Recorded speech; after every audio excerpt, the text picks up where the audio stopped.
Hideki Matsuyama has been a top player for a long time now. In this video, I'm going to break down his swing to see why he's been so good for so long and to see what we can learn to improve our own games. If you are new to the channel, if you could please like and subscribe, it really helps me out, helps the channel grow. And at this early stage in the YouTube career, I really could do with all the help. So, right, let's get to the analysis. Matsuyama's just won the first event of the Fedex Cup playoffs this year. He's also just finished third at the Olympics. So now's a good time to have a look at his swing and just see what's going on. So in his address position, he has his feet wider than shoulder width apart with sort of a mid to long iron, which is very wide. With driver, we see his feet way outside his shoulders. And this is because he uses his legs really well, so he likes a really wide base. He's quite a broad, stocky lad.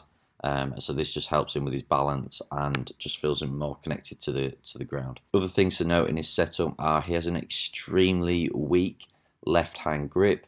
Now we see this as well in the likes of Morikawa and other fantastic ball strikers, as it just really helps the player not hit the ball left for starters, but it also allows more lag into the ball and more compression, because naturally with a weak grip you are going to have more loft, so you do have to de-loft the club a little bit more.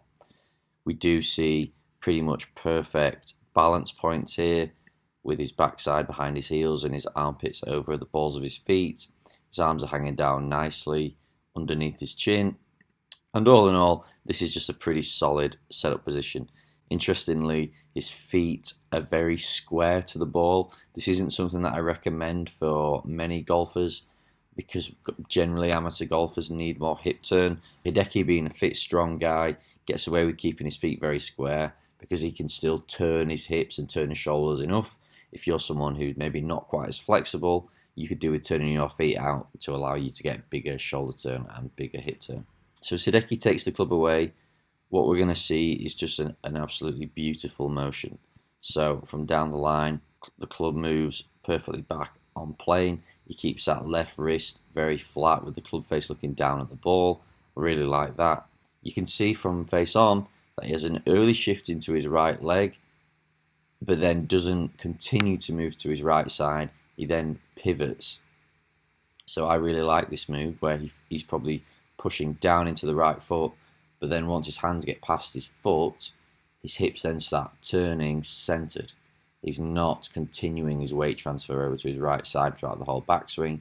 He's pushing down early and then pivoting centered. I really like here how wide his arms are. By the time the club gets to first parallel, his hands are well outside his foot, which is a great sign. He's keeping both arms very straight. He's not really done a lot with his wrists, and he's really tracing an enormously wide arc around his body with that club head. And this just allows him to get more club head speed.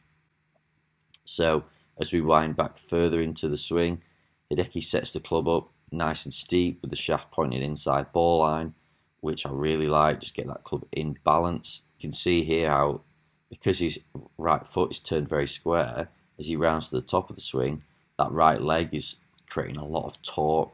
There's an awful lot of pressure in this right hip, which he's going to use to like springboard off to create speed on the way down. Something else interesting to note is just how open, by modern standards, his club face is at the top of the swing.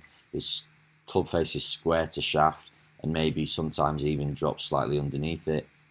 And this is open. We don't see many players here anymore. This was quite common back in the day, where golfers were probably a little bit more handsy, a little bit less body orientated. But I quite like this because it allows a good strong release through the ball, and also helps people hit it a little bit higher. He also has turned his body on a 90-degree axis to his address position, which I really like. His left arm is slightly above shoulder plane, but he's managed to get good depth to his hands, where his hands are above right heel. So that's great. We're just ticking the boxes here. But all in all, not a lot to talk about in that backswing other than it's just brilliant. From face on, we really see Hideki maintain that width in his arms. I love this hands above head position at the top. It's quite a difficult thing to do. You do have to keep that right arm or that trail arm very straight and really push away those hands. But it is worth doing because we can extend the swing, extend the length of the swing to get more speed by not really having the necessarily longer swing. if that makes sense. So the reason Matsuyama gets away with that square right foot and very little hip turn is because he can still achieve an enormous shoulder turn. He's turned his shoulders way past 90 degrees, so actually he doesn't need the added turn and the added benefits that opening that right foot and turning the hips a bit more does. Please don't forget to like and subscribe. It really helps the engagement, helps YouTube push this video to more people. It'll help me grow. It costs nothing to you, so if you could do that, that'd be great. Now as we start the downswing, we know Hideki likes to hit a stock fade, but what we are going to see is that club head start to drop down behind and shallow before it starts coming down into the ball.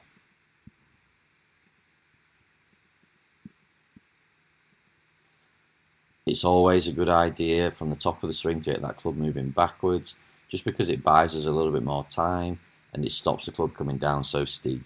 It's something that people struggle with, but if you can get this right, just work on that club head going backwards whilst your body's going forwards. That creates lag, that creates speed, it creates good playing, and it is a worthwhile trait to have in your golf swing. I really like how his left arm is pinned against his chest, but his hands are sort of out in front of him. The shaft's not got too steep because it's shallowed early, and as he swings down into the ball, he's kept great width. Even though he's a fader, his shoulders are still closed before impact, which I really like. Too often do we see golfers' shoulders opening up too early, which just drags the path way left, and you end up hitting sort of wipey cuts instead of sort of like power fades.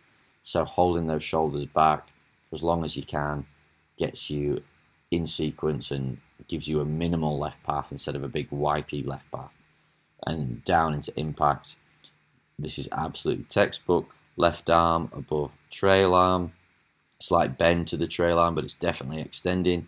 Hips open, shoulders square, eyes square. This is absolute thing of beauty. Face on, Hideki obviously has that little pause, which has sort of evolved over time from quite a big pause to now just like a slow transition, where we see his hips shift across and start opening.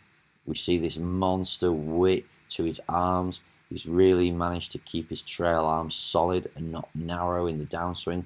Again, I really like this because I just think it helps give players more time to square the face up.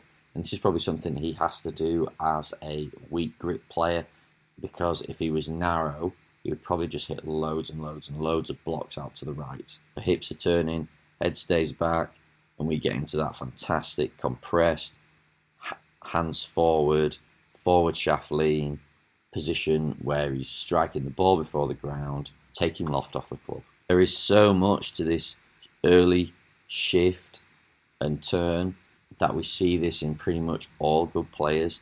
McIlroy, Aberg, Rose, all the best ball strikers do this move, so it's really worth talking about.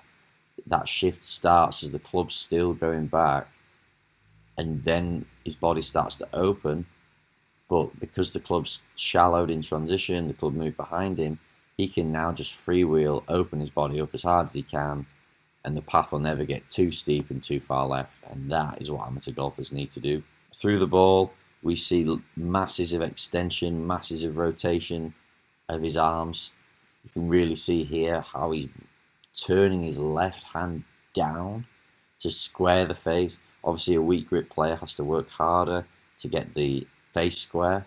So we're going to see big rotation of the hands, massive extension of the arms into a well-balanced finish. He keeps his arms as straight as anyone through the ball into the finish.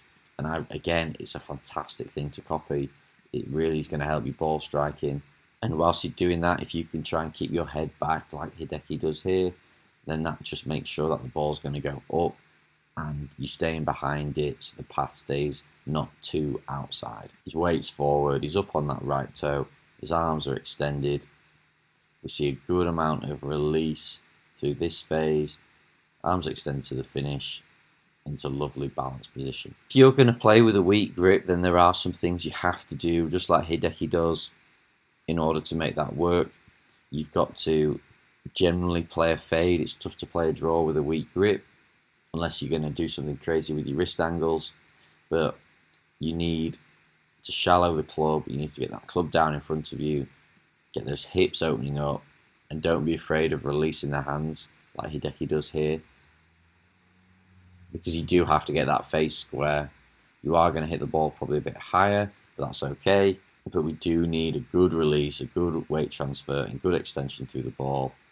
And you too can be like Hideki, flush your iron shots, and be a really, really good golfer. Thanks very much for watching the videos. If you can please like and comment to boost the engagement, and subscribe if you don't already, that'd be great. If you like what I put out in these videos, you like what I say about technique, I can actually help you with your game no matter where you are in the world. So if you just want to click the link in the bio, it'll take you to Skillist, which is an online coaching platform, and there you can look to see what I do, and actually I can help you with your game. So analyze your swing, give you some drills and tips to help you improve, so we can work together to help you lower your handicap.